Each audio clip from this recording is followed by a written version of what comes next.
দেখছেন স্বাধীন সংলাপ, সৌজন্যে আলোক হেলথ কেয়ার হাসপাতাল। আজকে আপনাদের সাথে আছি আমি রেজওয়ান ফয়েজ। রাজনীতি যখন নির্বাচনমুখী তখন আমাদের আলোচনা করতে হচ্ছে বিভিন্ন গণমাধ্যমে, বিভিন্ন সাংস্কৃতিক প্রতিষ্ঠানে হামলার বিষয়টি নিয়ে কথা বলতে হচ্ছে। মত প্রকাশের স্বাধীনতা আসলে কতটা এখন আছে সেই বিষয় নিয়ে। কদিন পরে নির্বাচন, যখন সেটি নিয়ে আলোচনা করব। তারেক রহমান 25 আর একদিন পরে দেশে ফিরছেন, 18 বছর পর বাংলাদেশে ফিরছেন। যখন এটি নিয়ে সবচেয়ে বেশি আলোচনা হবার কথা, তখন আলোচনা হচ্ছে নিরাপত্তা নিয়ে। যারা নির্বাচনে প্রার্থী হচ্ছেন কিংবা রাজনীতিবিদ আছেন, তারা গানম্যান নিচ্ছেন, তাদেরকে গানম্যান দেওয়া হচ্ছে। অর্থাৎ নিরাপত্তার বিষয়টি নিয়েও এখন সবচেয়ে বেশি আলোচনা হচ্ছে। রাজনীতিতে বলেন, নিরাপত্তা, সেটি নিয়েও আলোচনা হচ্ছে। অর্থাৎ আমাদের সাধারণ মানুষের মাঝে এখন নির্বাচনের চেয়ে সবচেয়ে বেশি প্রশ্ন মনে হয় কোন পথে রাজনীতি, এই বিষয়টি নিয়ে। আমরা এই বিষয় নিয়েই কথা বলবো। আমাদের আজকের বিষয় কোন পথে রাজনীতি। দুজন আলোচক আছেন, একটু পরিচিত হয়নি। আমার সঙ্গে আছেন সিনিয়র সাংবাদিক মাহবুব কামাল এবং আছেন রাজনীতি বিশ্লেষক আর অ্যাডভোকেট আবু হেনা রাজ্জাকি। দুজনকে স্বাগত আমাদের অনুষ্ঠানে।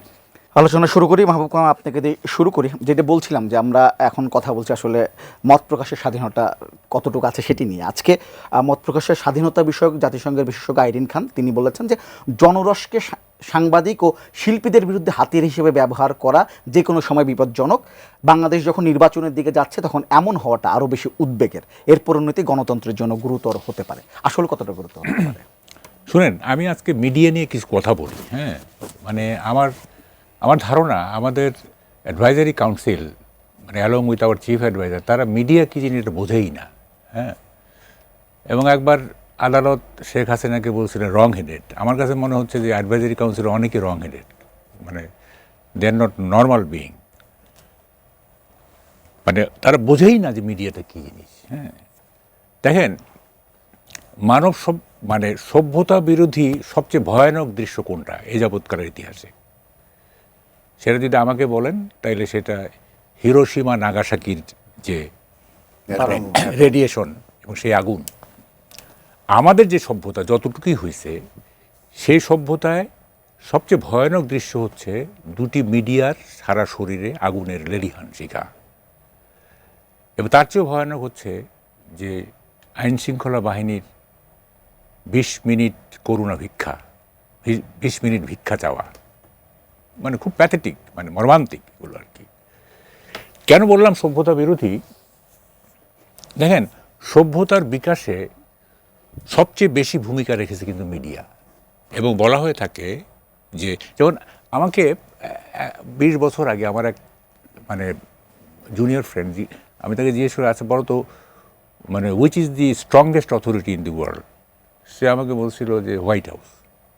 তবে নো, তোমার উত্তর ঠিক হয় নাই। স্ট্রংগেস্ট অথরিটি হচ্ছে মিডিয়া মোগল যারা, যেমন রুপার্ট মার্ডক, টেড টার্নার, এরা। কারণ এরা মানুষের বিহেভিয়ারাল প্যাটার্ন, মানুষ কি খাবে, কি পড়বে, তার চিন্তা কি হবে, এগুলো কন্ট্রোল করে। হ্যাঁ, এগুলো তারা কন্ট্রোল করে, ফলে তারা স্ট্রংগেস্ট। হোয়াইট হাউস একটা দেশকে ধ্বংস করে দিতে পারে, কিন্তু একটা মানুষকে সে কন্ট্রোল করতে পারবে না। ধ্বংস করতে পারবে, কন্ট্রোল করে মিডিয়া। সো এইটা strongest authority in the world. এবং এই জন্য বলা হয় media is the most powerful entity on earth, এটা বলা হয়ে থাকে কিন্তু। এবং দেখেন, এই মিডিয়া সম্পর্কে অনেক কথা আছে, এগুলি তারা পড়ে কিনা, তা বোঝে কিনা আমাদের অ্যাডভাইজারি কাউন্সিল বা আই মিন ডাউট। যেমন জেফারসনের একটা কথা আছে, রাষ্ট্র না থাকলেও চলে, কিন্তু সংবাদপত্র থাকতে হবে। রাষ্ট্র না থাকলেও চলে। আবার কথা আছে যে media is not a privilege, it is an organic necessity. এইটা কোনো সুযোগ না, মিডিয়া কোনো সুযোগ না যে আমাকে সুযোগ দিচ্ছে কথা বল, তা না। এটা একটা অর্গানিক নেসেসিটি, যে জৈব জিনিসগুলো যেভাবে জন্মায়, মিডিয়াও সেভাবে জন্মায়। এটা একটা নেসেসিটি। তো ফলে এগুলি আমরা বুঝি না। হ্যাঁ, তো মিডিয়াকে বাদ দিয়ে কোন সভ্যতা গড়তে চাচ্ছেন আপনারা? কোন দেশ গড়তে চাচ্ছেন? এটা তো আমাদের মাথায় ঢুকে না। হ্যাঁ, আচ্ছা, আমি একটু ছোট্ট করে আপনি এখানে একটু জানতে চাই, আপনি কেন বলছেন যে অ্যাডভাইজারি কাউন্সিল বা যারা উপদেষ্টা আছেন তারা মিডিয়া বোঝেন না? আপনি এই নুরুল কবিরের ইয়েটা শুনছেন তো না? উনি অনেককে ফোন দিয়েছেন অ্যাডভাইজারি কাউন্সিল, কোনো রেসপন্ড করে নাই। তার মানে কি? তারা বুঝতেই পারে না যে দুইটা মানে বিগেস্ট মিডিয়া তো আমরা, তাই না? এই প্রথম আলো এবং তো বুঝতেই পারে না যে এটা কি হচ্ছে না। যদি তারা যদি if they could feel the gravity of the situation, তাহলে তো তারা অ্যাক্ট করতেন, তারা তো অ্যাক্ট করেন না। প্রেশার চিপতে বলছে অনেক চেষ্টা করেছেন কিন্তু আসলে কিছু করতে পারে। আরে এটা কোন, আরে ওখানে তো আর্মি ছিল, আর্মিকে অ্যাক্টিভেট করবে না? একটা ফোন কলই তো এনাফ যে মব সরাও। চিফ অ্যাডভাইজার যদি মানে যদি এই আর্মিকে বলতো যে এই মব আমি দেখতে চাই না, থাকে এই মব, অনেকক্ষণ ধরেই তো তারা এগুলি করছে, তাই না? এগুলি বলে লাভ নাই। তারপর দেখেন আরেকটা জিনিস এখানে আছে, আপনি এগুলো কথায় কথা আসে আর কি, এই দুইটা তো প্রাইভেট প্রপার্টি, তাই না? হ্যাঁ, তো আমরা তো সমাজতান্ত্রিক দেশ না যে প্রাইভেট প্রপার্টি থাকতে পারবে না, এটা পুঁজিবাদী দেশ। তো পুঁজিবাদী দেশে প্রাইভেট প্রপার্টির যে নিরাপত্তা, এটা সব দেশে স্বীকৃত। এবং মানে প্রাইভেট প্রপার্টির যদি নিরাপত্তা না থাকে, তাহলে তো মানুষ প্ল্যান করবে না, ভবিষ্যৎ প্ল্যান করবে না, পরিকল্পনা করবে না, তাই না? যে আমার প্রপার্টির তো নিরাপত্তা নাই। তাহলে আপনি কি করতেছেন? আপনি এই প্রাইভেট প্রপার্টির উপরে আঘাত করে আপনি যারা এন্টারপ্রেনিউর, যারা বিনিয়োগ করতে চায় দেশের জন্য, তারা তো বিনিয়োগ নিরুৎসাহিত হবে, তাই না? জি, আমি আসবো আপনার আছে এই বিষয়টা নিয়ে। আমি অ্যাডভোকেট আবু হিনা রাজাকে একটু আপনার কাছে জানতে চাই। মাহবুব কামাল সাহেব উনি মিডিয়া নিয়ে কথা বলতে চান, আমি একটু আপনার কাছে আপনার মতামত জানতে চাইবো। সেটা যে এই কয়েকদিনে যে ঘটনা ঘটলো, আমি বিশেষ করে ওসমান হাদির মৃত্যুর পর আমরা যে রিয়াকশনগুলো দেখলাম, বিভিন্ন মিডিয়া হাউসে হামলা হয়েছে, সাংস্কৃতিক প্রতিষ্ঠানে হামলা হয়েছে, তারপরের যে ঘটনাগুলো, আমরা তো আপনার কাছে কি রাজনীতির মানে রাজনীতিটা এখন কি রাজনীতিবিদদের হাতে আছে বা তারা কন্ট্রোল করতে পারছে পুরোটা, এটা আপনার কাছে মনে হয়? ধন্যবাদ আপনাকে এবং আমার বিজ্ঞ সমালোচক এবং আপনার এটিএন নিউজের স্বাধীন সংলাপের দর্শক শ্রোতা সবাইকে আমার শুভেচ্ছা। আপনি একটা জিনিস লক্ষ্য করবেন যে বাংলাদেশের মানুষ আমরা এখন এত বেশি এমবিশাস হয়ে গেছি। এমবিশাস তো বুঝেন যে উচ্চাভিলাষী এবং তার সাথে টাকা পয়সার সম্পর্ক থাকে। আপনি একটা কথা আছে না, আপনি বেহেশত বানাবেন কিন্তু আপনি বেহেশতে যাওয়ার জন্য চেষ্টা করেন না। আপনি মনে করেন আপনার টাকা হইলে বেহেশত হবে, আপনার রাজপ্রাসাদ হলে বেহেশত হবে, মার্সিডিজ গাড়ি চালালে বেহেশত হবে, সব কিছুতে কিন্তু ঘুরে ফিরে শুধু টাকার সম্পর্ক।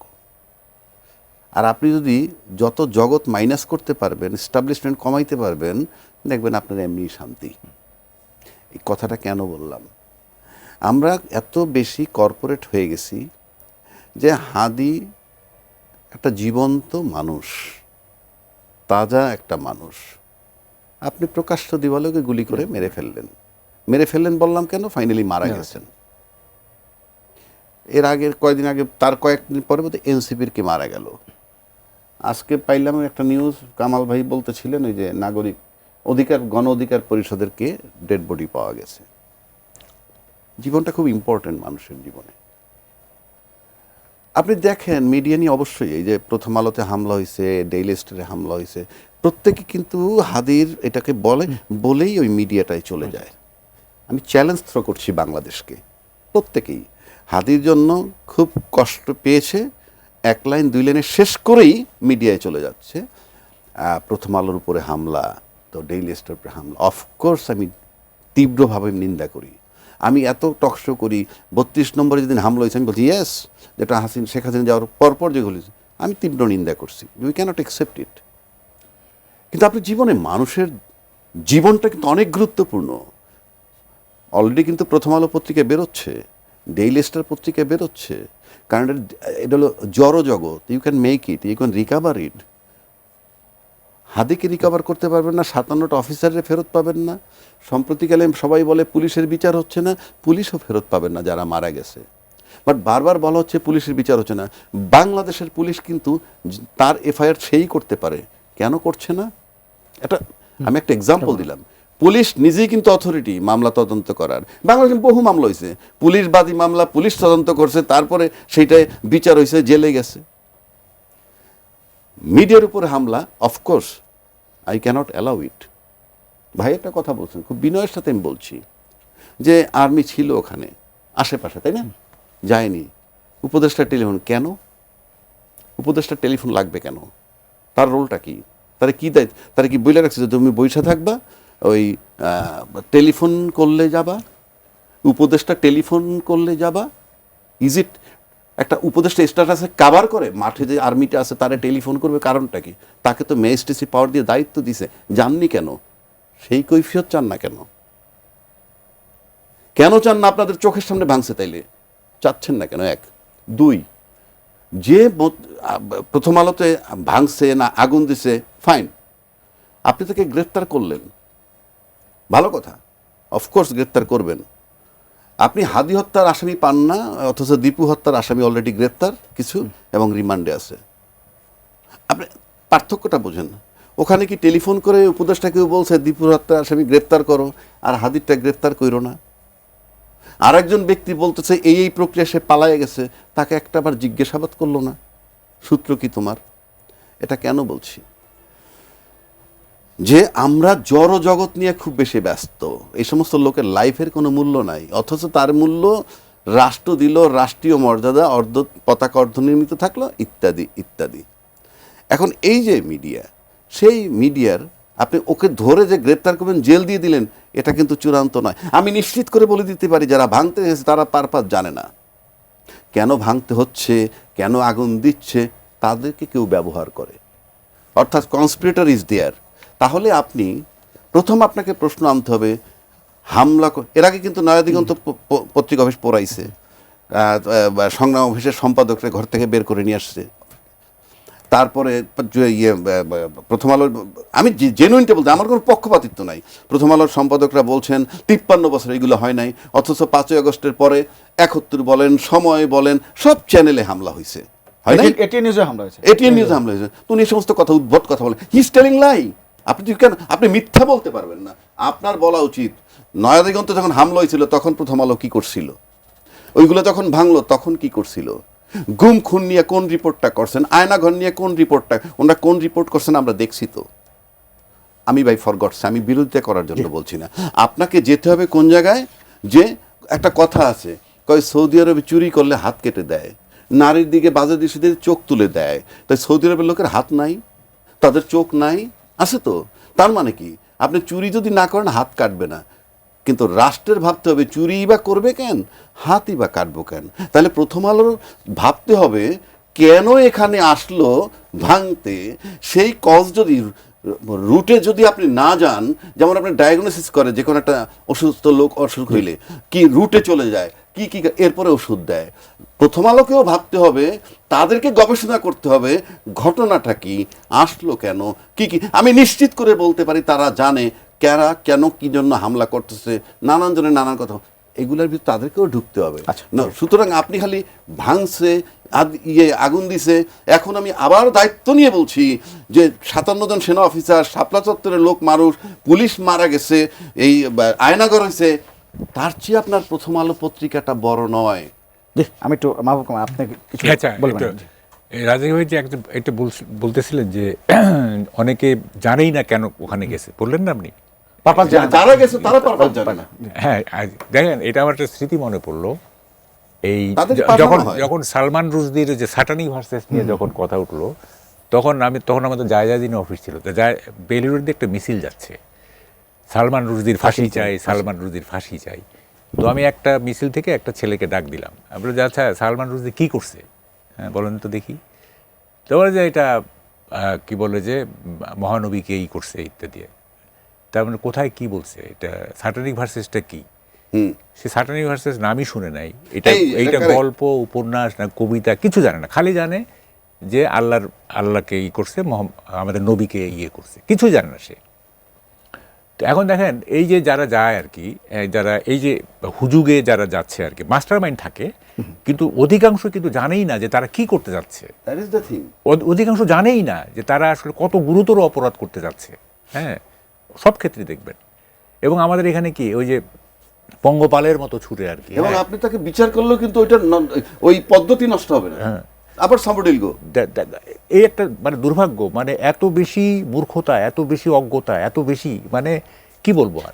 কিন্তু যারা হামলাটা করছে, হামলা যেখানে হচ্ছে, মানে যারা করাচ্ছে তাদের পারপাসটা আসে দুটো গণমাধ্যম। আমি বলি নিঃসন্দেহে এই আগুন দেওয়া এবং ওখানে কর্মীদেরকে মেরে ফেলাও একটা উদ্দেশ্য থাকতে পারে, কারণ ভিতরে ছিল, ভিতরে থাকা অবস্থায় আগুন দেওয়া মানে কি, যদি আপনি ওদেরকে মানে প্রাণে বাঁচাতে চান তাহলে তো ওদেরকে বের করে দিয়ে তারপর আগুন দিবেন, তাই না? ওরা ভেতরে ছিল আগুন দিছে।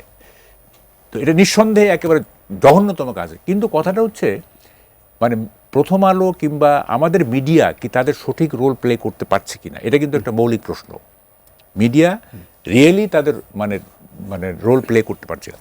আমি অনেক ঘেটে ঘুটে দেখছি আমাদের মিডিয়ার 4টা বড় দুর্বলতা আছে, বাই অ্যান্ড লার্জ। হ্যাঁ, সবাই না। কিরকম? 1 নম্বরটা হচ্ছে এইখানে ম্যাক্সিমাম মিডিয়া আপনার ফ্যাক্টস নির্ভর জার্নালিজম করছে না, কমেন্টস নির্ভর জার্নালিজম করছে, ঠিক আছে, মন্তব্য নির্ভর।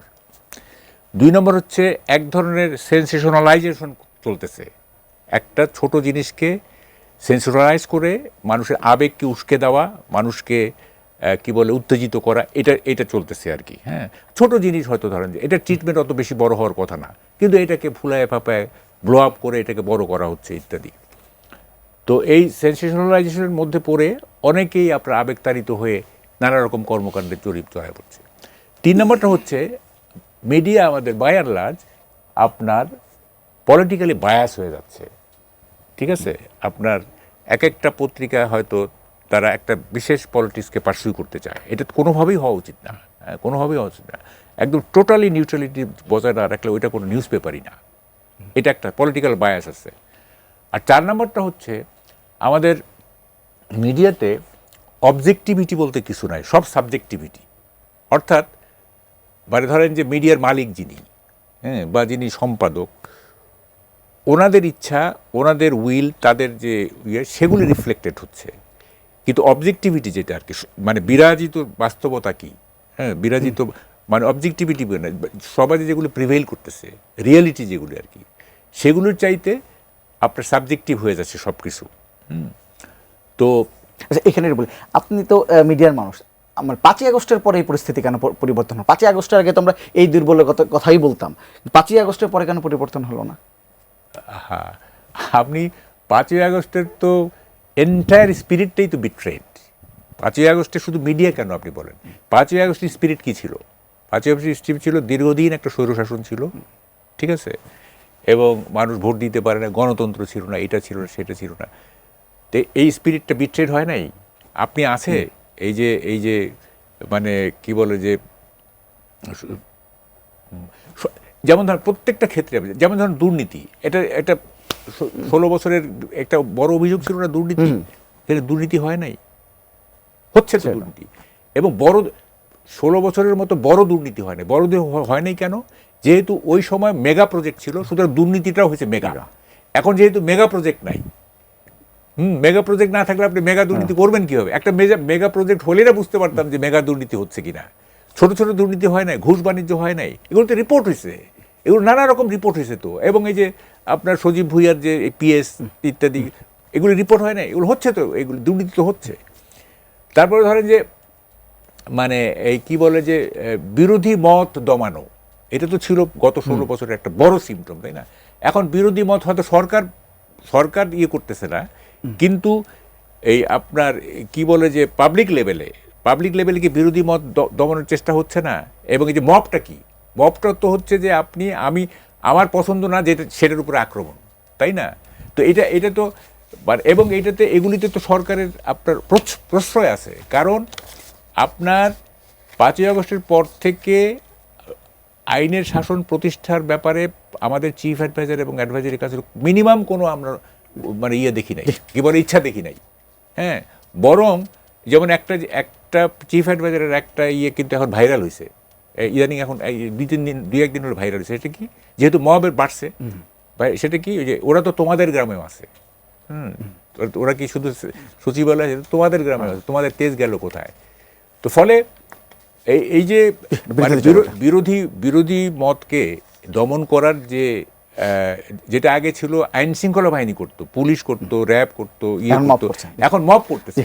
এবং এইটা mob has become a tool of the government to oppress মানে different opinion. Advocate Abu Hena রাজি, কি ওসমান হাদির হত্যাকাণ্ডের পর অনেকেই বলছেন যে বাংলাদেশের রাজনীতি ঠিক আগের অবস্থায় আর নাই, নানা জায়গায় পরিবর্তন এসছে, একটা নিরাপত্তা নিয়ে একটা বড় প্রশ্ন এসছে, একটা বড় জায়গায় এসছে। রাজনীতিতে ভাষা বলেন বা রাজনীতিদের যে এখন নানা দিক নিয়ে আলোচনা করতে হচ্ছে, নিরাপত্তা বলেন, সেই সঙ্গে আমাদের পার্শ্ববর্তী দেশের সঙ্গে বাংলাদেশের সম্পর্ক একটা নতুন একটা জায়গায় পৌঁছেছে। সব কিছু এমন একটা অবস্থায় তারেক রহমান 25 তারিখে দেশে ফিরছেন।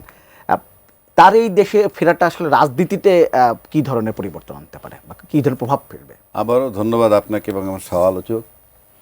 প্রথমত আসি, আপনি যে ওসমান হাদির যে প্রসঙ্গটা নিয়ে আসলেন, সে মারা গেছে, ওটা নিয়ে তার আলাপের কিছু নাই। বাট একটা জিনিস স্টাবলিশড হইল, এই দেশে যে তারুণ্যের যে একটা স্রোত, সেটা বোঝা গেছে। এবং আপনার লক্ষ্য করে দেখবেন কতজন লোক আসছে সেটা তার আমি গুনি নাই, বাট লক্ষ লক্ষ হয়েছে। এবং তাদের ভিতরে তরুণদের সংখ্যাই অনেক বেশি। তরুণ বলতে আমি যদি বলি ওইভাবে মিন করি, দেখা যাবে 20-22 থেকে 34-35 এই পর্যন্ত। আর এখানে রাজনীতি তো ছিলই, ওখানে রাজনৈতিক জানাজাও হয়েছে, মানে যারা না গেলে পরে আলোচনা হবে সেই সমস্ত রাজনৈতিক ব্যক্তিরাও গেছেন, কিন্তু বডি ল্যাঙ্গুয়েজ বলে দেয় যে যেতে হবে, তাই সেটা নিয়ে বড় বিতর্ক না আমার কাছে। এখন এই হাদিরা কিন্তু একটা নতুন জেনারেশন এবং তারা কিন্তু থার্ড ফোর্স। কেন থার্ড ফোর্স বলতেছি আমি? অলরেডি কথা হয়েছে, একটা দল মুক্তিযুদ্ধের পক্ষে বয়ান দিচ্ছে, এই বয়ান আগে এরকমভাবে ছিল না তাদের। আর এক দল তাদেরকে চিহ্নিত করা হচ্ছে স্বাধীনতা বিরোধী শক্তি, যদিও দুয়ে মিলে ক্ষমতায় ছিল, মন্ত্রিত্ব দেওয়া হয়েছিল, সেটা বলে রাজনৈতিক সন্ধি, যেটা আমার কাছে খুবই হাস্যকর মনে হয়। এটা কোনোভাবে অ্যাকসেপ্ট করা যায়? আপনি মন্ত্রী বানাবেন তারপরে আবার গন্ধ পাবেন, no, it is not acceptable. But যেহেতু দুইটা ডিভিশন আমি দেখতে পাচ্ছি, তাহলে এরা কারা? এই যে থার্ড ফোর্থ যাদেরকে বলছি, তারুণ্যের, এদের সাথে একটা সমঝোতা হইতেই হবে, বিকজ এটা থাকবে কিন্তু চলমান, এই স্রোতটা বলে দিচ্ছে। এবং হাদিকে যেভাবে দাফন করা, মানে রাষ্ট্রীয় শোক ঘোষণা, পতাকা অর্ধনির্মিত, তারপরে আপনার ইউনিভার্সিটি নজরুলের পাশে কবর দেয়া, সব কিছু যদি আপনি মিলান তাহলে বোঝা গেল একটা ফোর্স এবং একটা আইডেন্টিফাইড হয়ে থাকলো। এটা হইতো না যেহেতু জুলাই চেতনার পক্ষে সব দল, তাহলে এই ফোর্স হইতে হইল কেন? অর্থাৎ তারা বুঝছে যে আমরা যে ফোর্সটা হয়েছি আমরা অ্যাকসেপ্টেবল না। এই ফোর্সটা শুধু এন্টি হাসিনা হওয়ার কথা, আর এন্টি হাসিনা যে ফোর্সটা সেটা এক্সিস্টিং অন্যান্য দলের কাছেও ফ্রেন্ড হওয়ার কথা ছিল, সেটা হয়নি বেজায় তারা তাদের আলাদা অস্তিত্ব দেখাচ্ছে। এইবার আসেন, তারেক রহমান সাহেব ফেরত আসছেন, 17 বছর পরে ফেরত আসছেন এবং উনি নিঃসন্দেহে বিএনপির কর্ণধার। এবং আই স্যালুট জিয়াউর রহমান সাহেব, কারণ ওনার সান্নিধ্য আমি 2 দফায় একটু একটু পেয়েছি। আমার তার প্রতি মারাত্মক দুর্বলতা। আর বেগম খালেদার প্রসঙ্গ আমি এখন আনলাম না, সে কারণে বলছি তারেক রহমান সাহেব আসবেন, এটা নিঃসন্দেহে একটা টার্নিং পয়েন্ট হবে। কিন্তু প্রশ্ন হচ্ছে এই যে উনি যে আসতেছেন, এখানে আসার পরে ওনাকে অনেকগুলা সিদ্ধান্ত দিতে হবে, পরিষ্কার দিতেই হবে। গল্প আমরা যতই করি, 1 নম্বর উনি আসলে যেটা সবচেয়ে বড় বেনিফিট বিএনপির দলের হয়, সেটা দলের ভিতরে কিছু ফ্যাকশন দেখা যায়, ফ্যাকশন, যে এ একটা মত দেয়, ও একটা মত, এরকম একটা বিশৃঙ্খলা দেখা গেছে, হয়তো সেটা এক জায়গায় চলে আসবে সে আসার পর, কারণ সে হবে সেন্টার পয়েন্ট। সেটা একটা বেনিফিট হবে, বিরাট বেনিফিট।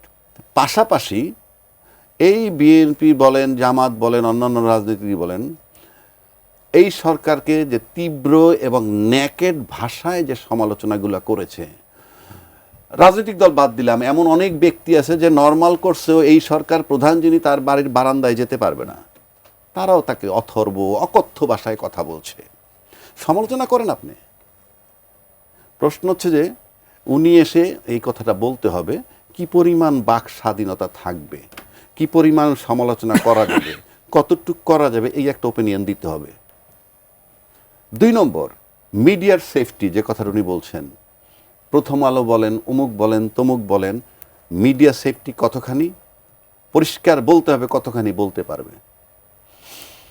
3 নম্বর একটা বিষয় আসবে, দেশবাসীর জন্য কি করবেন, কারণ he will be the boss.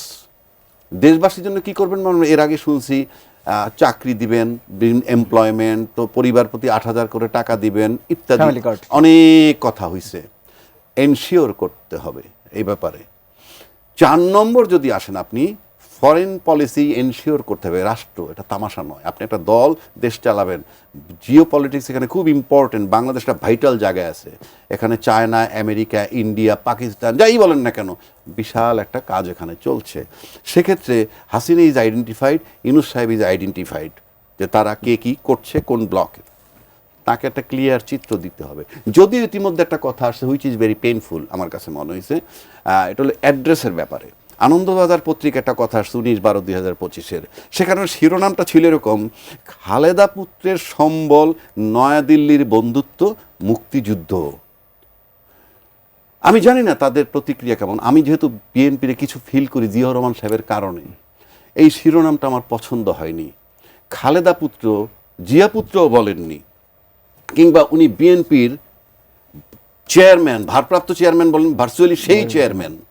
এত বড় একটা দলের, যে দলটা তৃতীয় বা তিনবার ক্ষমতায় ছিল, তিনবার, একটা টার্ম ছোট অল্প দিন সেটা ভিন্ন, তিনবার ক্ষমতায় ছিল, তাদের যাকে আমরা বলি বাংলাদেশের মহানায়ক, সামনের প্রধানমন্ত্রী আগামী দিনের, তাকে যখন একটা পত্রিকা এইভাবে অ্যাড্রেস করে, রাষ্ট্র করলে বিদেশ মন্ত্রণালয় করতো সেটা একটা চ্যাপ্টার, কিন্তু একটা পত্রিকা যখন করছে এটা আমার কাছে মনে হয় যে ভালো লাগেনি, এক নম্বর।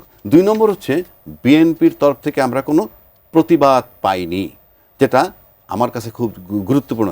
একদম সব শেষ করে দিচ্ছি, তার কাছে আমরা কি বার্তা আশা করি, এই যে বিচারের পদ্ধতি চলমান সেটা কন্টিনিউ করবেন কি না সে ব্যাপারে একটা বার্তা অবশ্যই দিতে হবে। অ্যান্ড ফিফথ, যেটা লাস্ট যেটা বলবো, সেটা হলো নতুন ধারার যে রাজনীতি, ইনকলাব মঞ্চ এবং এনসিপি সবাই যখন আমরা জুলাই চেতনায় বিশ্বাসী সিনা টান করে বলি, অথচ জুলাই সনদের আইনি ভিত্তি হয়নি। কেন হয়নি? সবাই মিলে যখন একটা কাজ করলাম, তারপরেই আইনি ভিত্তি হলো না, সেটা গণভোটে যদি হয় তারপরে সংসদ অ্যাপ্রুভাল দিলে, সুতরাং এই জায়গাটা সম্পর্কেও ওনার একটা ইয়ে দিতে হবে যে উনি এটাকে কিভাবে অ্যাকসেপ্ট করছেন না রিজেক্ট করছেন, তার উপরে নির্ভর করবে সামনের নির্বাচন। জি, মাহবুব কামাল, এই রাজনীতির এই সময়টাতে এসে গণমাধ্যমের ভূমিকা আপনি কিভাবে দেখছেন? এই যে দেখেন, কথাগুলো শেষ হয় নাই। এই যে আপনি বললেন না যে 5ই আগস্টের পরে কেন কি হবে, কেন পরিবর্তন হয়নি দেখেন, গণমাধ্যম না, সব কিছুই তো, কোনো কিছুই তো পরিবর্তন হয় নাই। যেমন ধরেন আমি বলি, যেমন ধরেন যে দুর্নীতি, আগেই তো বললাম না, গত আমলে কি হয়েছে, আপনার পছন্দ অনুযায়ী পদায়ন হয়েছে, এখানে হচ্ছে না। আচ্ছা, গত আমলে কি হয়েছে, আপনার তদবির হয়েছে, মন্ত্রী, এই আমলে তদবির হচ্ছে না, হচ্ছে তো। আচ্ছা, তারপর ভুয়া মামলা, গত আমলে বিএনপি জামাতের বিরুদ্ধে ভুয়া মামলা হয়েছে না, এই আমলে ভুয়া মামলা, আমি তো মনে করি যে এই আমলে ভুয়া মামলা বেশি হয়েছে, অজ্ঞাত আসামি থেকে ইত্যাদি হয়েছে। তো হত্যা, গত আমলে হত্যা হয়েছে কিভাবে, আইন শৃঙ্খলা বাহিনী হত্যা করছে, ঠিক আছে, গুম খুন ইত্যাদি হয়েছে। এই আমলে আইন শৃঙ্খলা বাহিনী হত্যা করে না, যদিও গোপালগঞ্জে পাঁচজন মারা গেছে আর্মির হাতে, সেটা পরে আসতেছি। হত্যা হচ্ছে না, গুমও হচ্ছে না, তাই না? কিন্তু হত্যা হচ্ছে না। এখন কথা হচ্ছে, আপনি বলবেন যে সংখ্যা কত, আপনি ঐকিক নিয়মে অঙ্কটা করেন না, 16 বছরের শাসন আর 16 মাসের শাসন, ঐকিক নিয়মে অঙ্কটা করেন, 16 বছর এই সরকার, তাহলে দেখেন কি অবস্থা দাঁড়ায়, দুর্নীতি কি দাঁড়ায়, মানে ভুয়া মামলা কি দাঁড়ায়, ভয়ের সংস্কৃতি কি দাঁড়ায়, আপনি ঐকিক নিয়মে অঙ্কটা করেন। ফলে দেখেন এগুলো কি বলবো। আচ্ছা, আপনি বললেন না যে কি সংবাদ মাধ্যম কেন 5ই আগস্টের পরে, তাই না? আপনি আজকে মবক্রেসি দূর করে ফেলেন, একদম দূর করে ফেলেন, আর আনিস আলমগীরদের মতো সাংবাদিককে সরকার গ্রেপ্তার করবে না এটা বলেন, দেখবেন মিডিয়ার চেহারা চেঞ্জ হয়ে যাবে। জাস্ট খালি বলেন যে মবক্রেসি থাকবে না, একদম মবক্রেসি থাকবে না, হ্যাঁ, এবং সরকার কোনো সাংবাদিককে গ্রেপ্তার করবে না, দেখেন মিডিয়া চেঞ্জ হয়ে যাবে। দেখেন গণমাধ্যম কি তাহলে মবের ভয় আছে এখন? অবশ্যই মবের ভয় থাকবে না, কেন না? এখানে শুধু ভয় না, দেখেন একটা মানুষকে কন্ট্রোল করতে গেলে না, মানে দুইটা অস্ত্র ব্যবহার করতে হয়। প্রথমে তাকে লোভ দেখাইতে হয়, লোভে যদি কাজ না হয় তখন ভয় দেখাইতে হয়। এটা কিন্তু একদম চিরায়ত, এটা দুইটা সিস্টেম আছে আর কি। এখন যেমন ধরেন যে আপনি যদি এটা বলেন যে কোনো সাংবাদিক কোনো তদবির করতে পারবে না, কোনো সাংবাদিক আপনার এই কি বলে যে সরকারের লোকজনদের কাছে ঘেঁষতে পারবে না, এবং কোনো সাংবাদিক ভয়ের সংস্কৃতির মধ্যে থাকবে না, কোনো মব থাকবে না, কিচ্ছু থাকবে না, দেখবেন মিডিয়ার চেহারা চেঞ্জ হয়ে গেছে, একদম চেঞ্জ হয়ে গেছে। বুঝছেন? সিচুয়েশনের মধ্যে মানে সাংবাদিকদের আমি দোষ দেই না, এটা একটা situation, they are the victim of a situation. এমন পরিবেশই কোনোদিন পাবো আপনি, মানে গণমাধ্যম পাবে আপনার এরকম আশা আছে? শুনেন, আমার তো দেখেন, আপনি তো এটিএন নিউজে তো আমি অনেক দিন ধরে টকশো করতেছি না, প্রায় 10-15 বছর ধরে। আমি তো বলতেছি যে এই রাষ্ট্র ভালো হওয়ার কোনো সুযোগ নাই, কোনো সুযোগ নাই। এইটা it is an endless trail. এটা একটা কি বলে যে এটার কোনো শেষ পোস্ট নাই। হ্যাঁ, এটা চলবে। এই যে ধরনের নির্বাচন হচ্ছে না, নির্বাচন হবে হয়তো একটা, তাতে কিচ্ছু লাভ নাই, আচ্ছা, কিছু লাভ নাই। হ্যাঁ, এবং পরিস্থিতি হয়তো আরও জটিল। আপনি সোশ্যাল ডিনামিক্সটা দেখেন না কেন? এই যে আমি একটা পোস্ট দিছি যে আপনি যদি ভবিষ্যৎ সম্পর্কে মন্তব্য করতে চান তাহলে you must read your past. আপনার অতীতকে পড়তে হবে, তা না হলে কিন্তু ভবিষ্যৎ দেখতে পারবেন না।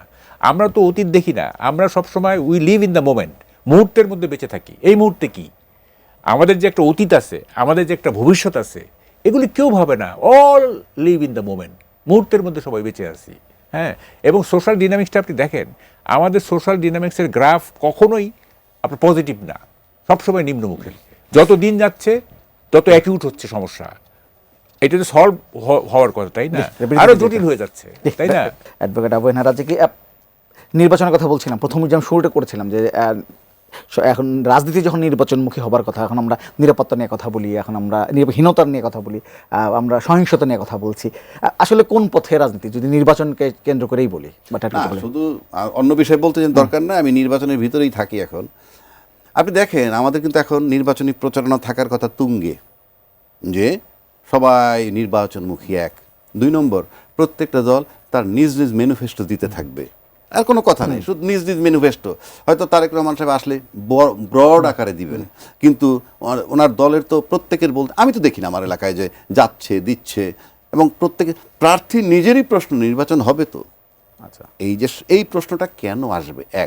একদিকে সরকার যখন বলছে যে কোনো শর্তে নির্বাচন হবে, নির্বাচনকে বাধা দেওয়ার কেউ নাই, ঠিক তখন আমরা উল্টা দিকটা এসে বলতেছি নির্বাচন হবে তো। মানে মানে এই প্রশ্নটা 1 নম্বর।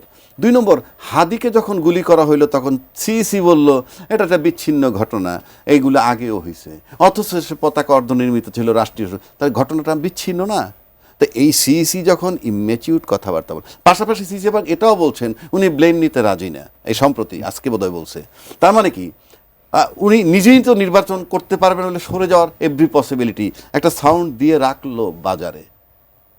পাশাপাশি আপনি যদি দেখেন যে আপনি পুরনো অস্ত্র, যে অস্ত্র লুট হয়েছে, পুলিশের অস্ত্র, এবং যে পরিমাণ অস্ত্র অবৈধ আছে আমরা টের পাই, গত 5ই আগস্টের পর থেকে এ পর্যন্ত কোনো অস্ত্র উদ্ধার হয়েছে বলে আমাদের জানা নাই। তার পাশাপাশি সরকার আবার নিরাপত্তা দিতেছে প্রার্থীদেরকে। তার মানে কি, এটা এনশিওর করে যে আপনার প্রশাসনিক অবস্থাটা কি, নিরাপত্তাহীনতায় কি পরিমাণ আছে। তো সব কিছু যদি আপনি মিলান, নির্বাচনের পরিবেশ নাই, একদিকে সেটা যেভাবে এস্টাবলিশড হয়েছে, আবার নির্বাচন ঠেকানো যাবে না এটা বলা হচ্ছে। তবে এর পরেও যদি নির্বাচন হয়, আমি নিশ্চিত করে বলে দিচ্ছি বাংলাদেশের ইতিহাসে এটা জঘন্যতম নির্বাচন হবে, এবং সেটা হবে রক্তাক্ত নির্বাচন। এবং এই নির্বাচনের মাধ্যমে যারা টেক ওভার করবেন, টেক ওভার করার পরে টের পাবেন যে তখন হয়তো বলবেন এই ক্ষমতা নেওয়ার আগেই ভালো ছিলাম। জি, মাহবুব কামাল। না, সবচেয়ে বড় বিপদটা কোথায়? আমি ভালো কিছু দেখি না, এটা আমি বলতেছি, অনেকদিন থেকে বলতেছি। সবচেয়ে বড় বিপদটা কোথায় জানেন? একটা ছোট ঘটনা বলে নেই। এক বিদেশি আসছে বাংলাদেশে, তো দেখে একটা মিটিংয়ে এক বক্তা বক্তৃতা করতেছে, তো সে তো লাফায় লাফায় চিৎকার করে করে বলতেছে আর কি। তো এই বিদেশি তো এই দৃশ্য কখনো দেখে নাই, কী ব্যাপার, লোকটা এরকম করতেছে কেন? তো পাশের লোকরা জিজ্ঞেস করছে, ভাই why is E so angry, এই লোকটা এত ক্রুদ্ধ কেন?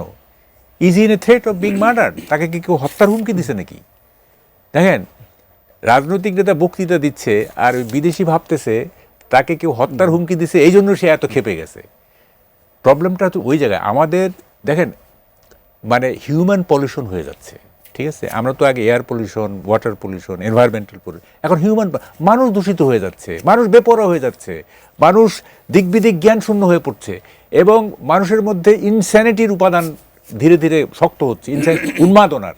তো এই মানুষ নিয়ে সবাইকে বলছি না, মানে suitable amount of size of population, সবাই নিশ্চয়ই নয়, তো 20% 20% লোকের মধ্যে যদি ইনস্যানিটি থাকে, উন্মাদনা থাকে, হ্যাঁ, তাইলে এবং উন্মাদনা কি, উন্মাদনা কিন্তু এটা কিন্তু সংক্রামক ব্যাধি, এটা ইনফেকশাস, হ্যাঁ, এবং এপিডেমিক এটা। তো যেহেতু উন্মাদনার একটা চর্চা হচ্ছে, উন্মাদনার একটা চাষ হচ্ছে, হ্যাঁ, তো এগুলি ধীরে ধীরে ধীরে ধীরে মানুষকে পলিউটেড করে ফেলবে, হ্যাঁ, করে ফেলবে, এবং এই বিপদটা এই জায়গায়। তো ফলে আমি একটা শব্দ খুব ব্যবহার করি, অনেকে ভাববে যে আমি এত রিপিট করি কেন। আমি শব্দটা হচ্ছে কমফোর্টেবল ইলিউশন। আমরা যারা কমফোর্টেবল ইলিউশনে ভুগতেছি, একটা আরামদায়ক মরীচিকা, হ্যাঁ ভালো কিছু হবে, তারেক রহমান আসতেছে, এইটা সেইটা নির্বাচন, ইট ইজ ইলিউশন। এই ইলিউশন ভঙ্গ হতে বাধ্য, কারণ যেখানে আমরা সবাই চাই, এটা তো সুরের একটা হচ্ছে বাস্তবতা, আর একটা আমি কি চাই। আমি চাই যে সমাজটা ভালো হোক, তার মানে আমি যে বলতেছি যে কমফোর্টেবল, তার মানে কি আমি নেগেটিভ না, আমি চাচ্ছি দেশটা ভালো হোক, কিন্তু ভালো হবে না, ইটস এ ইলিউশন। এবং আমাদের এন্টায়ার পপুলেশনের একটা বিগ পোর্শন ইনসেনিটিতে ভুগতেছে, এবং ইনসেনিটি হচ্ছে ইনফেকশাস, এটা এপিডেমিক, এইটা ছড়াবে, হ্যাঁ, এটাকে কন্ট্রোল করা তারেক রহমানের পক্ষে সম্ভব না। সুতরাং আমি ভালো কিছু দেখি না, যদি হয় অল দ্য বেস্ট, যদি হয় অল দ্য বেস্ট। আমরা সেই যদি ভালো বা ইতিবাচক দিকে যেন প্রত্যাশা করছি। আপনাদের দুজনকে ধন্যবাদ আমাদের সাথে যুক্ত হওয়ার জন্য। দর্শক, আজকের পর্ব থেকে এখানে বিদায় নিচ্ছি, আগামী পর্বে আবারও দেখা হবে। ততক্ষণ পর্যন্ত ভালো থাকবেন, সুস্থ থাকবেন, এই টিমের সামনে থাকবেন।